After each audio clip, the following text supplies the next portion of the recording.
Bueno, hoy estamos en el auditorio de la Universidad Pontificia Bolivariana, sede Florida Blanca. Estamos en nuestro primer podcast en vivo. Esto es Pasión por el Derecho y la Justicia, donde hablamos con abogados que transforman a la sociedad. Soy Alberto González Mebarak y hoy estamos con un abogado de unas calidades humanas impresionantes, con juez de la República, santanderiano, el doctor Carlos Andrés Peña, que es decano de la Universidad Pontificia Bolivariana en Florida Blanca.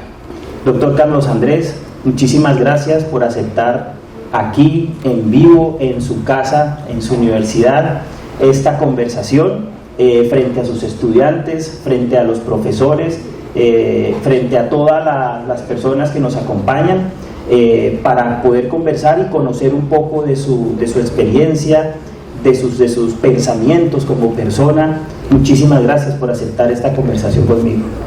Doctor Alberto, bienvenido a la Universidad Pontificia Bolivariana Seccional Bucaramanga, bienvenido a la Escuela de Derecho y Ciencias Políticas de este hermoso ecocampus, como lo han podido ver.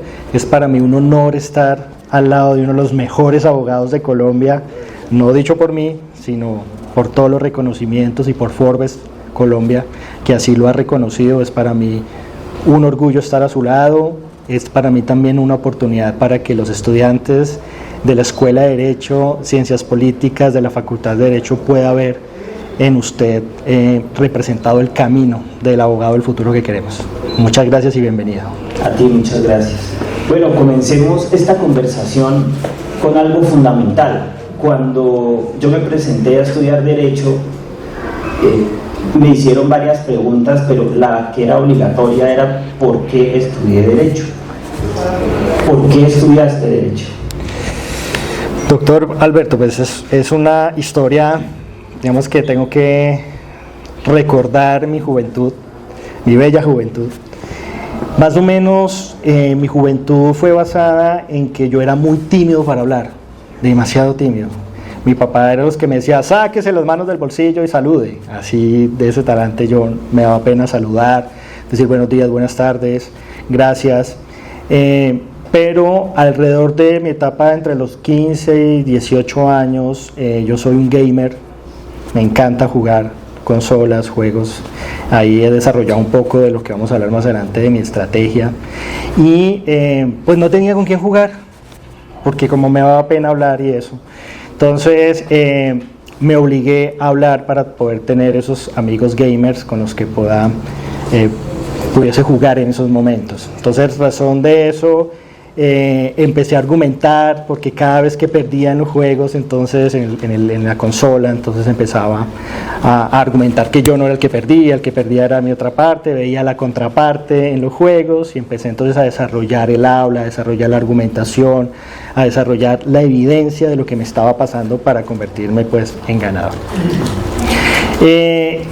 Con esas habilidades empecé a desarrollar entonces lo que llamamos un liderazgo empírico.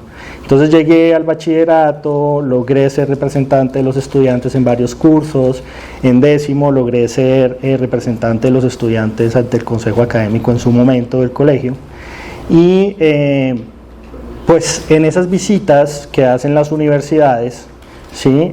Logré llenar un cuestionario de cuáles eran mis habilidades para poder entrar o escoger la carrera, y en esas marcó mucho el liderazgo, la argumentación, la interpretación. Entonces en ese sentido empecé a explorar qué carreras se asemejaban a eso y encontré el derecho. Y el derecho empecé a leerlo y asimilarlo como un relacionamiento. Empecé a verlo como un buen nombre ser abogado, ¿sí?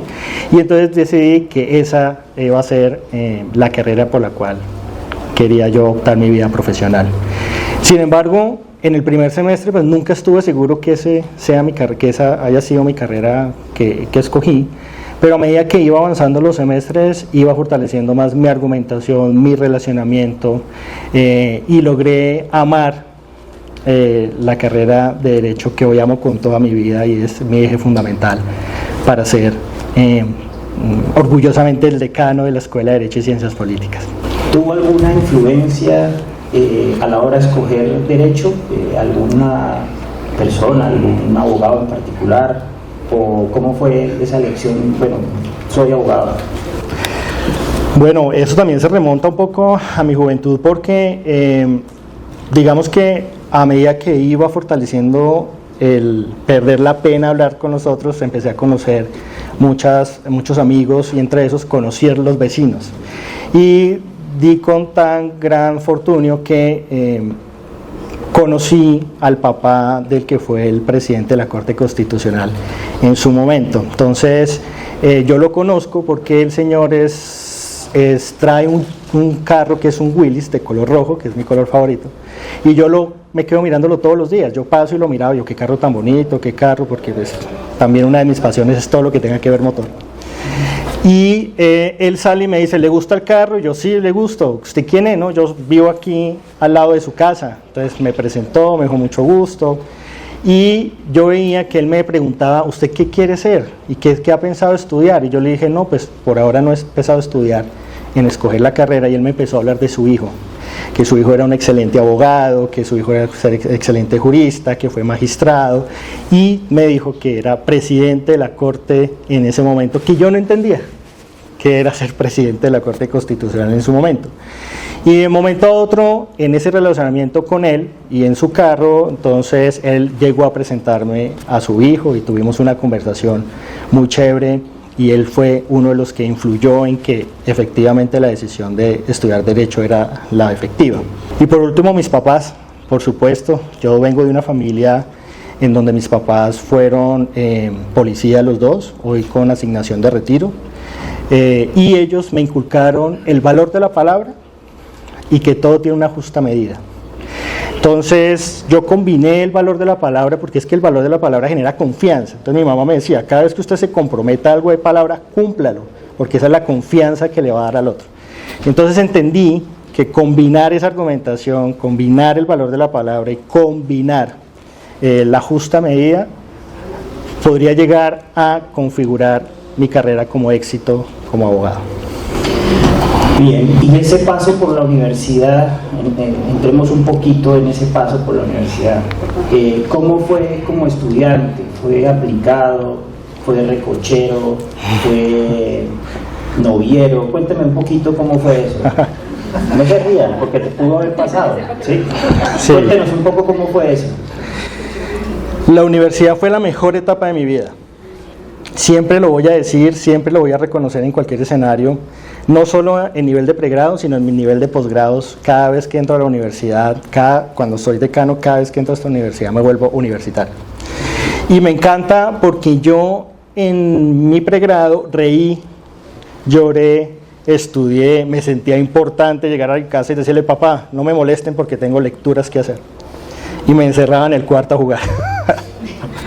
Y después apurado en poder leer y entonces llegar trasnochado y entonces presentar los parciales o presentar las pruebas.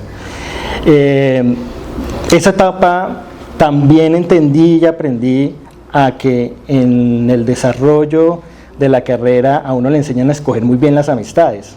Tuve amistades en una época donde la rumba era la prioridad, pero después me fui dando cuenta que ese no era el camino que quería tomar y empecé a clasificar muy bien mis amigos. Entonces ya volví otra vez a retomar la disciplina, a lo que mis papás me habían enseñado desde casa, la disciplina, la persistencia, la constancia, y entonces logré diferenciar muy bien, sin generar ningún tipo de molestia a mis amigos, diferenciar el momento de esparcimiento al momento aplicado a la academia. Entonces fue para mí una experiencia deliciosa, es una experiencia que quizás hoy los estudiantes que me están escuchando dirán, no, yo no he disfrutado la universidad, quiero salir rápido, pero a medida que va pasando el tiempo y se van apropiando de su profesión y van generando experiencia profesional, la van a extrañar, así como yo la extraño. Bueno, ¿y novieron? ¿No? ¿Novieron? No, pues eso, muy respetuoso, sí, bueno. Muy caballero. Bueno, eso es importante. Y en ese proceso de formación, ¿cómo influyó ese proceso de formación, la cambio, en este ejercicio que está haciendo hoy como decano y como docente. ¿Cómo influyó eso actualmente? Bueno, eso es un factor fundamental, diría yo, para concentrarme en dirigir la escuela. Digamos que mi formación me ayudó en conocimiento, pero también me enseñó a escuchar y a tomar decisiones con rigor. Y entendí que no basta el conocimiento, sino basta la escucha. Escuchar es muy importante para lograr llevar el mensaje a mis estudiantes, a mis profesores en la escuela, de que primero es ser humano antes de leyes, sentencias y códigos. Y que la empatía es muy importante en todos los niveles. Entonces, esa formación que hice me permitió llegar a esa conclusión que hoy la aplico en la escuela. Muy bien, hablemos un poquito de su parte personal. Usted está casado, tiene hijos. Cuéntenos un poquito aquí para que sus estudiantes, sus profesores conozcan ese lado que de pronto no le conocen, pero que aquí sí es bueno que el país se entere, ¿no? Entonces, que el país se entere. ¿Está casado? ¿Cuántos hijos tiene? ¿Cómo es su relación con sus hijos? ¿En qué momento le dedica tiempo con todo lo que tiene que hacer? Bueno, una pregunta muy, muy importante. Quiero decir que sí, felizmente casado. Mis estudiantes tienen muy claro quién es mi esposa. Los profesores tienen claro quién es mi esposa. Hoy está acompañándonos aquí en el escenario. ¿Quién es? Sí, es la doctora Luisa Fernanda García. Bueno, démosle un aplauso a la doctora Luisa Fernanda García, por favor. Es la esposa del señor decano, nada más ni nada menos. Ella es la jefe del hogar. Por supuesto. Ok, sí. Por Yo también supuesto. tengo jefe en el hogar. Sí. Claro, y siempre tienen la razón. Totalmente. No, sí. bueno. Y felizmente casado, compartimos profesión, los dos somos abogados. Ella es más en el tema privado, el tema compliance. Yo soy más en el tema público, amo todo el tema público. Y tenemos una niña de Valeria, de 6 años, va a cumplir ahorita en junio. Y pues claro, digamos que ha sido muy difícil poder diferenciar entre el tiempo en pareja, el tiempo en familia y las obligaciones que uno tiene como profesional, que además, por gusto, quiere que todo salga bien y sea uno exitoso. Entonces, combinarlo no es fácil. Esa trilogía siempre va a tener un problema, ¿sí?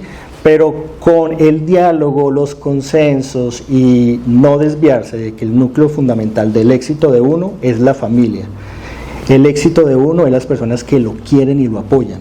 Y esas personas son las que tienen que tener un protagonismo muy importante en el éxito de uno como persona. Y por eso mi esposa y mi hija me acompañan absolutamente a todos los eventos. Inclusive en los grados trato de que Valeria esté ahí para darle el ejemplo de decirle que con esfuerzo, con dedicación, a pesar de que ella está muy pequeña, sé que lo va a recordar más adelante, se pueden lograr cosas muy bonitas en familia. Denos un tip para poder uno dejar a una niña de 6 años quieta en una entrega de diplomas. O sea, denme eso porque yo tengo 2 hijos, mi hijo mayor, Sí. que todavía lucho para que quede quieto, ¿sí? Y mi hija de 12 años, que tiene una condición especial, pero es el amor nuestro, en nuestra casa.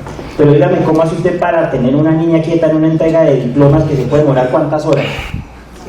Como 3 horas, Como 4 3 horas. horas. Deme ese tip y ya. Listo. Ya, listo.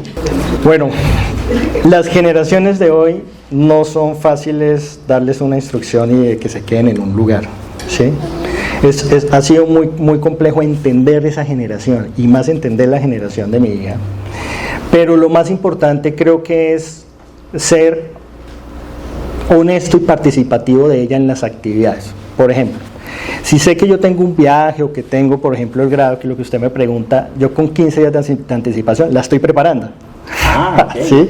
Porque a las generaciones de hoy les gusta que los preparen para cuando llegue el momento. Y yo con mi esposa veníamos diciéndole, cariño, vamos a tener un grado, hay que ir a la universidad, hay que estar muy juiciosos, quieres llevar una cámara para tomarle fotos a papá.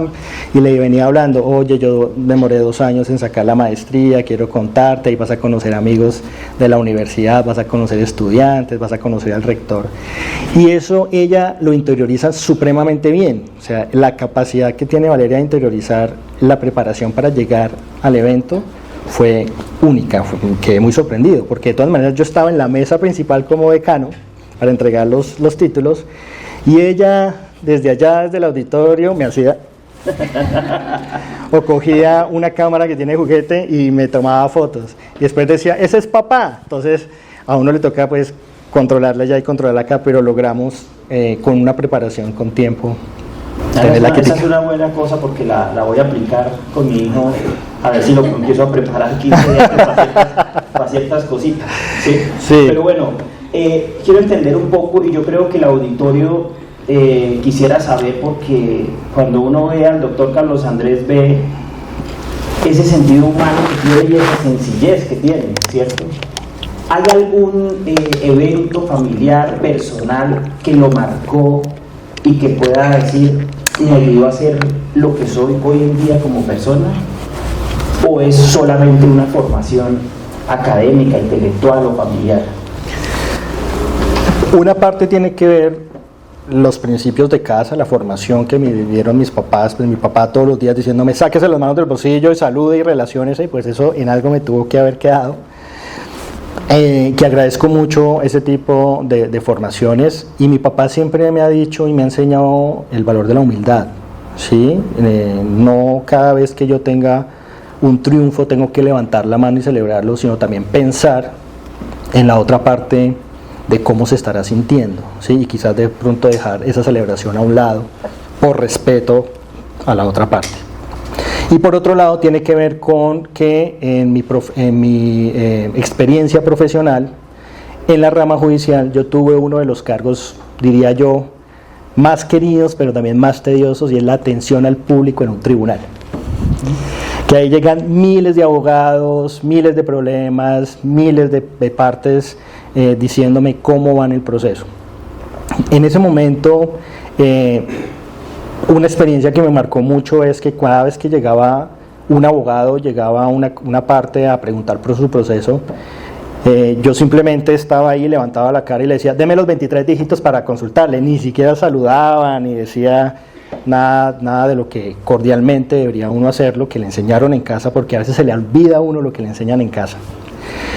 Y en ese entonces hice eso, le pregunté, llegó una señora del campo, muy humilde, y me dijo, doctor, es que vengo a averiguar por el proceso. Y yo estaba pues concentrado, mirando unos memoriales para anexarlos al proceso, y levanto la cara y le digo, deme los 23 dígitos. Pues 23 dígitos que ni siquiera uno como abogado a estas alturas se los aprende, pues yo pidiéndoselos a la señora. Yo bajo mi mirada, vuelvo a contar los memoriales y escucho que alguien está llorando detrás de la barra de atención al público. Pues ahí yo me alarmé, yo dije, señora, ¿está bien? ¿Qué le pasa? Y la señora me contesta con esto, me dice, yo perdí a mi hijo y llevo 6 años y nadie me escucha. Ese día fue como si alguien se metiera en mi alma y mi corazón y me hubiera hecho trizas, porque no tuve la empatía en ese momento de preguntar en qué le podía ayudar si no se sabía los 23 dígitos.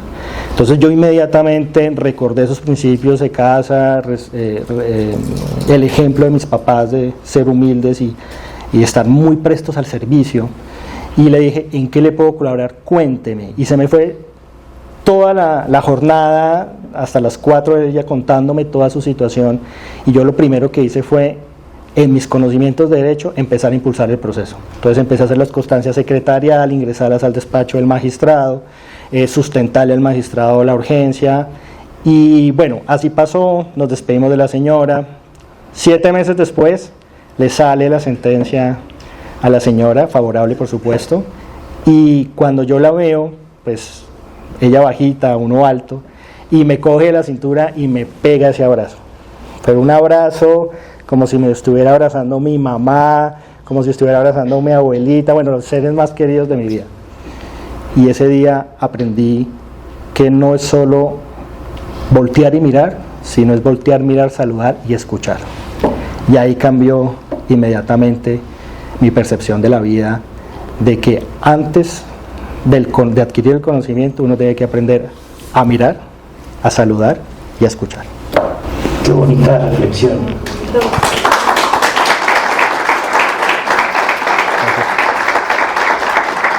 Bueno, hablemos un poquito ya de la experiencia profesional, ¿cierto? ¿Qué estudios tiene rápidamente para que sus estudiantes conozcan y en qué cargos ha ejercido para poder entender esa dimensión jurídica y cultural que tiene? No, gracias, sí. Bueno, soy abogado de profesión, tengo una especialización en Derecho Administrativo, tengo una maestría en Contratación Pública y Privada, tengo una maestría en Dirección y Gestión de Recursos Humanos, cuento con otra maestría que es en Administración de Empresas. Bueno, tengo muchos cursos de formación en Gobierno Digital, Datos Abiertos, Protección de Datos Personales, soy oficial de cumplimiento.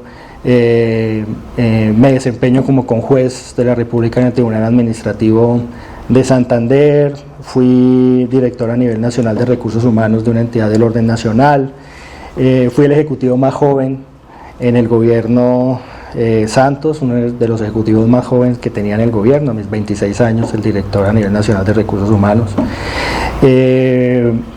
actualmente árbitro de la Cámara de Comercio del Oriente Antioqueño, que me ha acogido con mucho cariño, y bueno, ahí voy en la formación constante y enriqueciendo esta experiencia. He sido el director jurídico de la Universidad Pontificia Bolivariana Seccional Bucaramanga, secretario general encargado, y hoy muy agradecido con la universidad por ser el decano de la Escuela de Derecho y Ciencias Políticas. Entonces, así un breve reencuentro de lo que he hecho. Bueno, es impresionante. Y de todo eso que has hecho, ¿cómo crees que se ha transformado el derecho? ¿Cómo cree que ha transformado el derecho a través de ese ejercicio en esos diferentes cargos? Por ejemplo, en el Tribunal Administrativo de Santander, ¿cómo cree que pudo haber transformado el derecho esa profesión, ese ejercicio que hizo ahí? Bueno, el Tribunal Administrativo de Santander es una corporación muy disciplinada. Ahí conocí grandes amistades, conocí quienes fueron mis maestros, quienes me enseñaron todo el proceso administrativo. Y gracias a ese aprendizaje, digamos que logré consolidar, ¿cierto?, una marca personal. ¿Cierto? El aprendizaje que he tenido no solo en el tribunal, en las entidades del orden nacional, en el orden municipal, en lo privado también me ha generado una marca personal. Y la marca personal es que tengo la capacidad de irme de lo privado a lo público y viceversa sin tener ningún tipo de conflictos en el relacionamiento jurídico que tengan esas dos ramas o esas dos clasificaciones entre lo público y lo privado. Y lo cuento con mucha sinceridad porque lo que me pasó después de que salí, digamos que del entorno público, es que cuando usted está marcado por el entorno público y quiere saltar al entorno privado es muy difícil, se encuentra con muchos obstáculos y no debería ser así, porque se entiende que una de las finalidades del Estado es el interrelacionamiento con los ciudadanos, ¿cierto? Y los ciudadanos pues hacen parte de la carga privada. Y eso fue muy difícil tratar de convencer a una empresa familiar o una empresa privada de que si yo venía del sector público, ¿sí?, tenía la capacidad de adaptarme. Entonces estos cargos me enseñaron a adaptarme, a saber adaptarme a estructuras, no importa si era pública, privada, mixta, porque pues lo que prima, lo que trato de demostrar siempre es que prima la estrategia, ¿cierto?, y el servicio que uno puede dar como abogado. Bueno, y de estos cargos que has ejercido, ¿cuál es el que más te ha gustado? Por supuesto el de ser decano.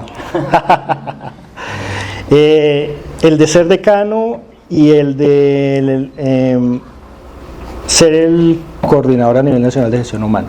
Ahí hice una tarea muy importante que marcó también parte de mi vida. ¿En qué sentido? ¿Qué se hizo ahí? Bueno, yo llegué a ese cargo muy joven, son 5 territoriales, 23 subsedes, alrededor de unas 4.000 personas integradas a la entidad.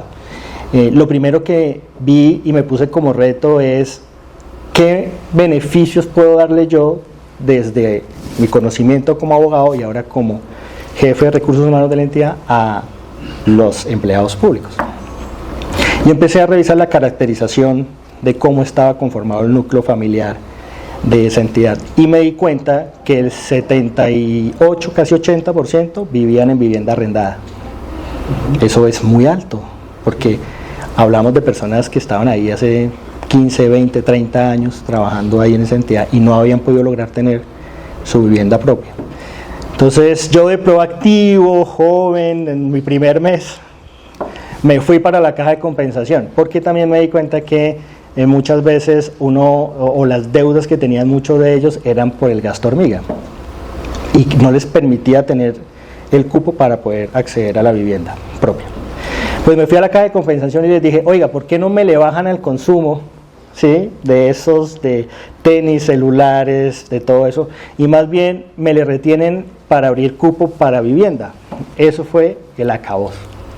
Yo llegué a la entidad, me pidieron la cabeza 4 veces, que yo iba a desfalcar, a dañar el modelo de operación de la caja de compensación. Bueno, eso fue terrible. O sea, a mí me echaron como 4 veces ese día. Conté con tal suerte que a los 15 días me llama el gerente de la caja de compensación y me dice, lo escuchamos.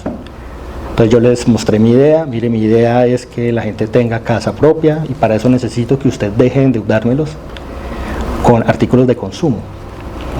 Logramos llegar al acuerdo y hoy en día muchas de ese porcentaje tienen casa propia y hoy en día recibo llamadas en agradecimiento por esa acción, que lo hice desde mi conocimiento como de derecho, ¿sí?, en ese tema de consumo, sabía lo impactante de manera negativa para las familias el consumismo en ese momento y logré transformarlo a una opción de vivienda propia. Por eso recuerdo con mucho amor y mucho cariño ese cargo como uno de mis favoritos. Y es ahí donde usted ha transformado la sociedad, ha ayudado a través del ejercicio del derecho a que las personas tengan un mejor nivel y calidad de vida. Por eso es que abogados como usted, es que la sociedad siempre los va a necesitar, porque con esa calidad humana y esa gestión, el derecho transforma la sociedad, ¿sí? Muchas gracias. Entonces, bueno, entre otras cosas, usted conoce mucho sobre gobierno digital y datos personales. ¿Qué tan importante es que los abogados conozcan sobre este tema? ¿Y cómo llegó a ese tema, no? Bueno, a mí la administración pública siempre me ha encantado. Y en mi ejercicio profesional en las administraciones públicas, muchas no tienen claro cómo es su modelo de operación y su modelo de negocio, hablándolo desde los principios de la administración. Y en consecuencia de eso no tienen claro qué hacer dentro de la entidad, o se duplican las funciones o los cargos. Bueno, hay una serie de temas ahí que el día a día las entidades están preparadas en su estructura para apagar incendios, no para hacer una prospectiva del fin para el cual fue creada la entidad. Entonces, en ese orden de ideas, yo empecé a explorar el tema de, bueno, ¿cómo hacemos entonces el cero papel para estas entidades? ¿Sí? ¿Por dónde empiezo a implementar la estrategia de cero papel? ¿Por dónde empiezo a generarle la cultura de proteger los datos personales? Y en ese momento pues estaba en auge la ley 1581 del 2012. Y yo decía, bueno, ¿yo cómo hago para aterrizar esto a que no se roten la información, a que cuando se paren y vayan a tomarse en un café no dejen desbloqueado el computador o que sigan usando memorias USB? Y empecé todo un tema de transformación cultural. Entonces empecé a hablar de la protección de datos personales con mi esposa, que fue la que me educó en datos personales. Además me educó, me sigue educando. Sí. Ella es experta en protección de datos personales. En su momento fue pionera aquí en Santander trayendo datos personales y aprendí esa cultura. Y entonces esa cultura empecé a decirle a los funcionarios, a los empleados públicos, ojo que la información es muy importante y más la privada para ustedes. Y empecé a llegarles diciéndoles que esto no es para cuidar solo su información, sino la de su familia. Y con respecto al gobierno digital, pues lo que empecé a hacer fue a crear portafolios digitales. Entonces, ¿qué es lo que hace la entidad y cómo lo transforma a un portafolio de servicio en línea? Entonces logramos ese fortalecimiento y logré ese amor por el gobierno digital y los datos abiertos y la protección de datos personales. Hoy en día eso es fundamental, ¿sí? Que conozcamos del gobierno digital, que conozcamos de los datos abiertos y que sepamos administrar los datos privados. Excelente. Bueno, y entrando un poquito más en la parte profesional, ¿cierto? Sí. En el ejercicio del derecho, ¿cuál ha sido el mayor reto que ha tenido como abogado hablando desde la ética? Bueno, yo creo que ese reto todavía lo tengo. Quiero contarles que un reto constante que me pasa, y quiero que a los que ya somos abogados, litigamos, somos consultores, nos pasa, y es que a mí me pasó hace varios años, y es que llegó un cliente a decirme: doctor, tengo 4 abogados que me garantizan que ganan el proceso, pero me lo recomendaron a usted, dígame si usted va a ganar el proceso. Yo le dije: no, pero Pérez, yo no le puedo prometer que voy a ganar el proceso. Iba con la esposa, entonces se paró y dijo: entonces usted es un mal abogado. Y yo le dije: no, si usted me da la oportunidad, le puedo demostrar que con una estrategia puedo minimizar el impacto negativo que usted va a tener si llega a tener una decisión en contra, desde lo financiero, desde lo personal, desde lo familiar, desde todas esas aristas. Pues el señor cogió todos sus documentos debajo del brazo y se los llevó.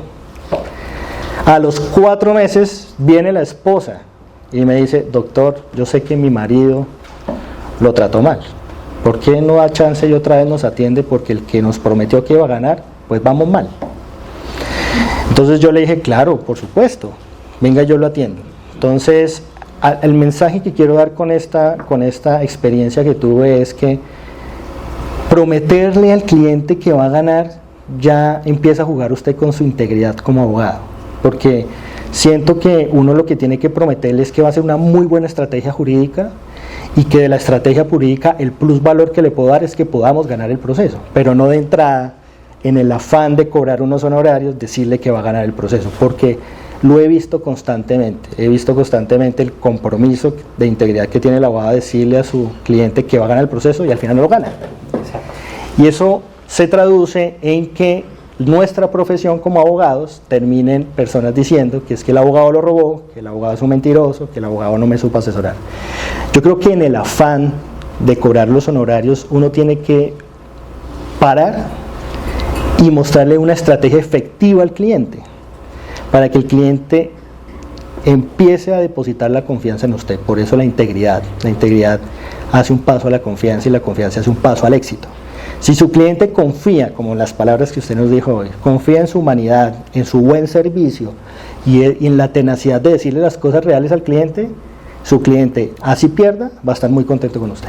Ok, eso es importante, porque nosotros también desde la firma hemos, digamos, es uno de nuestros pilares, que la confianza con el cliente tiene que ser importante y fundamental. Y sobre todo que el cliente crea en el abogado. Si el cliente no cree en el abogado, es muy difícil ganar. Es correcto. Porque no vamos a obtener unas buenas pruebas, no vamos a obtener una buena demanda, un buen interrogatorio, etc. Eso lo vivimos nosotros a diario en la firma, y aquí los abogados lo saben que eso es así. Y yo trato, doctor Alberto, de los estudiantes que actualmente están en consultorio jurídico, actuar con esa sensatez. ¿Sí? Porque, pues claro, uno está en práctica, está aprendiendo a comunicar asertivamente al cliente, y muchos cometemos el error de que para que el cliente hable bien de mí le decimos: tranquilo que yo voy a ganar ese proceso, tranquilo que el proceso va bien, cuando vemos que el proceso está totalmente desorganizado y no tiene ni una cabeza ni una cola. Entonces eso es muy importante, porque eso genera la confianza en las instituciones, en la persona que está liderando el proceso, y por supuesto el éxito es más contundente, como usted lo dice. Exacto, para un abogado es difícil mantener la compostura cuando usted se enfrenta a la contraparte y lo está agrediendo? ¿Cómo lo maneja? Yo creo que uno de los éxitos en la contraparte, y creo que es una recomendación que lo hago, es estar tranquilo. Pero para estar tranquilo requiere una disciplina y un sacrificio, y es que para usted estar tranquilo, usted tiene que tener claros los conocimientos. Eso le da a usted tranquilidad. Y entre más usted sepa, más tranquilo tiene que estar en la audiencia, porque cuando uno está tranquilo, uno tiene la capacidad de leer a la otra persona. Y al leer las debilidades emocionales, porque en ese caso ya es un tema emocional, uno tiene que ser un poco más técnico y sacar un poco de esa lectura de la emocionalidad, para así darle a entender a la contraparte que su emoción está sesgando su conocimiento. Y de esa manera nosotros poder argumentar, no solo con la evidencia del proceso, sino que recuerden que estamos tratando de convencer a un juez, administrando justicia, y ese es nuestro fin. Nuestro fin principal no es ganarle en argumentación al otro, sino es de manera tranquila leerlo para decirle al juez que la emoción que él está dando está sesgando su conocimiento y que yo tengo la razón. Creo que ese es el punto central. Muy bien, y eso tiene mucho que ver con la estrategia que implementa el abogado, claro, de lo que hablaba hace poco. Hace poco. Porque a veces no solamente es la norma, el código, sino cómo dentro del equipo de trabajo se implementa una estrategia para poder ganar. Claro. Que no necesariamente es una estrategia maquiavélica, sino es una estrategia jurídica, y aprovechándose de todos esos conocimientos y utilizando las técnicas propias de nosotros los abogados. Es así, por eso recuerdo mucho las palabras de mi mamá de que ajusta medida. Y ajusta medida quiere decir entender al otro, apartar un poco la emoción y montar la estrategia jurídica que va a ser el éxito. Muy bien. ¿El derecho cambia vidas? ¿Cambió su vida? Claro, la cambió. La cambió porque el derecho, vuelvo y digo, el derecho anteriormente cuando a uno lo formaban en códigos, sentencias y leyes, ¿cierto? Pero nunca nos daban la oportunidad de podernos poner en el zapato del otro. Entonces digamos que hace 40 años usted tenía que aprender el código, recitarlo. En la época en que nosotros estudiamos también nos hacían aprender el código, ¿sí? Pero no nos enseñaban la empatía por el otro. Y hoy en día el poder combinar el conocimiento, la estrategia jurídica y la empatía es lo que permite cambiar vidas. Pero cambiar vidas desde las raíces, ¿sí? Porque un fallo puede cambiar vidas como también puede destrozar vidas. Entonces, por la gestión que haga el abogado, que tiene que ser una gestión muy humana, de que si eso le estuviera pasando a usted cómo se defendería. Y eso es claro en nuestro programa de formación y en el humanismo cristiano que declaramos aquí en la universidad, es eso. Los conocimientos son muy importantes, pero lo más importante es usted entender a la otra persona. Bien, doctor Carlos, un paréntesis. ¿Usted cree que nosotros los abogados somos aburridos? No, lo digo porque a mí me lo han dicho, porque es que cuando uno, digamos, se enfrenta a temas como derecho tributario, ¿sí? Eso es un ladrillo, ¿cierto? Están mis chicos ahí, o un derecho, no sé, ¿de quién? Seguridad social. Sí, bueno, respeto mucho los de seguridad social, sí, pero yo la sola palabra como que me enredo, ¿cierto? No sé si va primero seguridad social o no sé cómo es la cosa. Y a veces uno como abogado habla y uno, claro, solo los abogados nos podemos meter en la piel del abogado y decimos, oiga, qué cosa tan divina lo que está diciendo.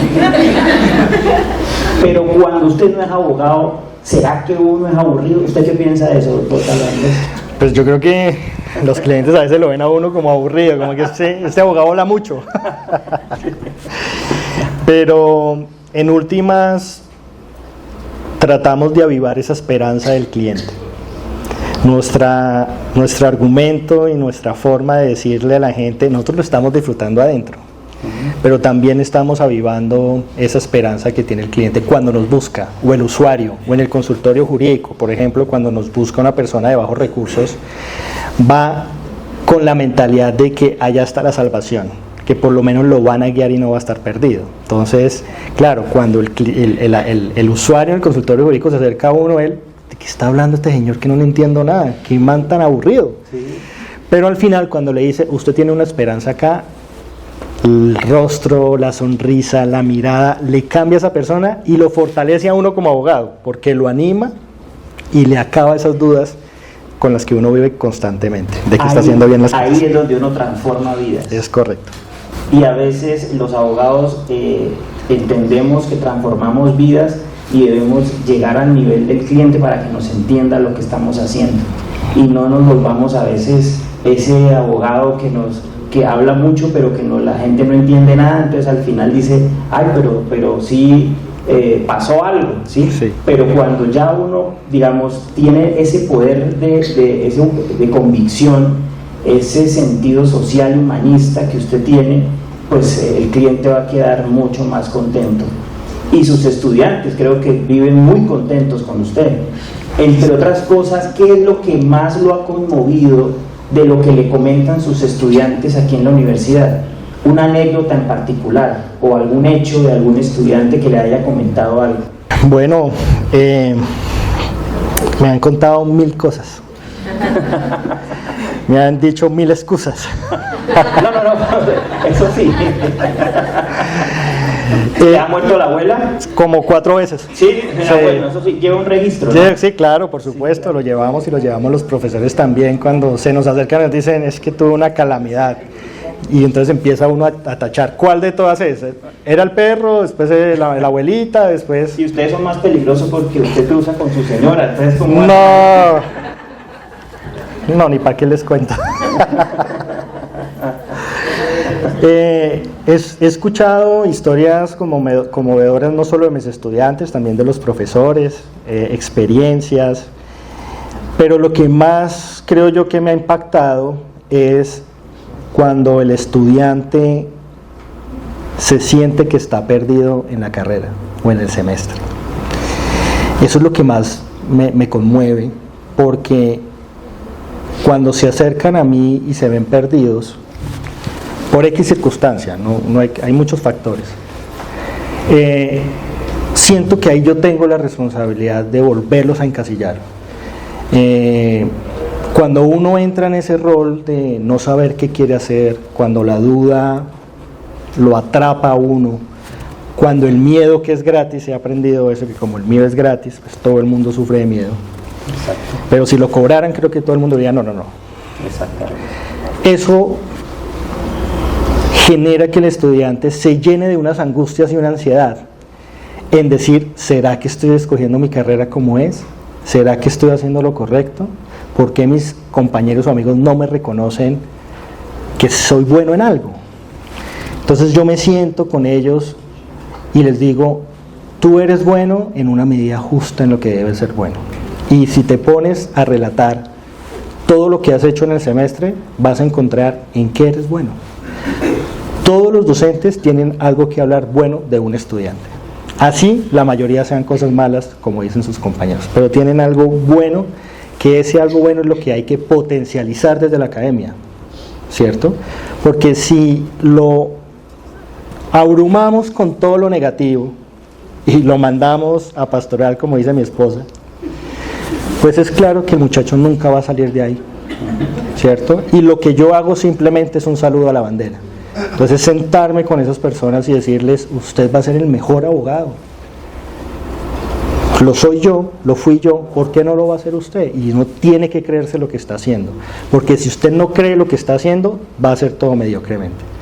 Entonces, si usted es el decano, créase que es el decano. Si usted es profesor de las mejores facultades de Derecho del Nororiente colombiano, usted es el mejor profesor de Santander. Y hay que creérselo.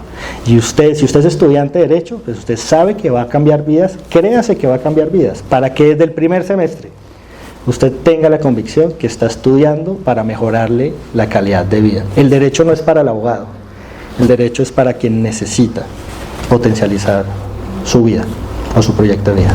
Muy bien, excelente. Un aplauso, por favor.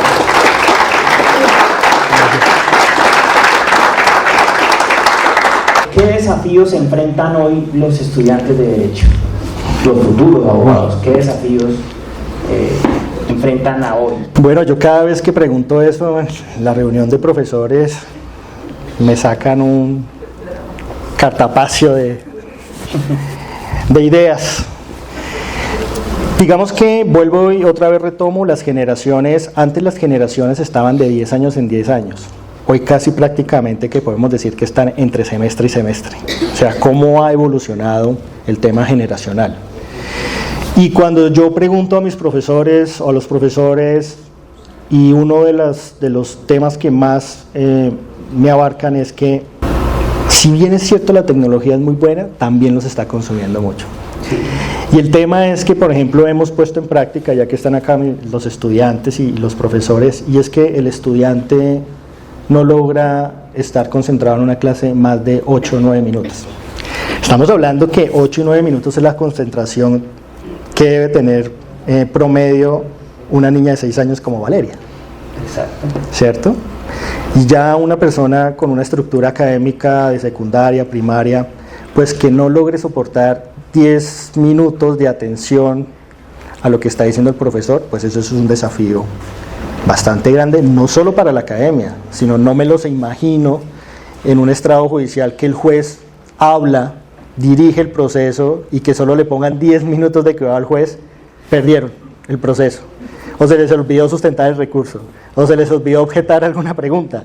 Entonces ese es uno de los retos más grandes que se tienen. Y lo otro reto que se tiene muy grande y que afortunadamente la escuela lo ha logrado solventar muy bien es el uso de la inteligencia artificial. El uso de la inteligencia artificial muchos lo ven como un tabú, o sea, nosotros lo vemos como una fortaleza, pero la fortaleza tiene que enfocarse a que usted le puede consultar a la inteligencia artificial, pero la ganancia de esa consulta tiene que darse en la interpretación que usted le da a lo que le dice esa inteligencia artificial y poderlo sustentar. Porque en últimas, en nuestros sistemas oral, pues lo que necesitamos es argumentación y sustentación. Entonces, ese es otro de los desafíos que se tienen, y es que se apropien de la tecnología, no solo apropiarse para distraerse o en tiempos libres, sino para la academia. Es muy importante ese sentido. Y digamos que hay muchos más desafíos. Por ejemplo, hoy esta generación está viviendo un cambio muy fuerte en temas de gobierno, ahora el gobierno digital. Entonces vemos cómo los trámites ya son en línea, ya vemos cómo con una llamada Teams le hacen una asesoría o requieren uno de los servicios. Y si el estudiante no es ameno con ese tipo de tecnologías, pues el abogado 2030 va a tener unas deficiencias muy grandes puede ser un duro, puede haber sacado 4.8, porque eso sí, les encanta la nota alta. Puede que hayan sacado 4.8 en todo el promedio, puede que hayan sido eximidos de preparatorio, ¿cierto? Y piden recalificación. Y piden recalificación porque entonces no era 4.9, sino tenía que ser 5. Piden recalificación. Pues allá, en esos escenarios, las notas no van a valer. Van a valer es la astucia y la eficiencia con lo que uno usa la tecnología en provecho de cambiar la vida del otro. Muchas gracias. Bueno, quiero agradecer al auditorio, a sus estudiantes, a sus profesores, a su esposa, por haber estado hoy aquí en este podcast Pasión por el Derecho y la Justicia. A ustedes, estudiantes que se están formando para enfrentarse a sus causas, a las causas de los terceros, también háganlo para transformar el futuro. Eso es importante. Doctor Carlos Andrés, muchísimas gracias por abrirme las puertas de la universidad. Muchas gracias por compartir esa experiencia, sus opiniones personales, su opinión profesional, esas reflexiones que nos dio hoy aquí, que se mereció el aplauso del auditorio. Muchísimas gracias por transformar vidas, por aportarle a la sociedad, por aportarle a los estudiantes ese gusto por el derecho y sobre todo ese sentido humano que tiene para que ellos ejerzan el derecho y enfrenten su carrera desde un punto de vista humanitario, social y jurídico.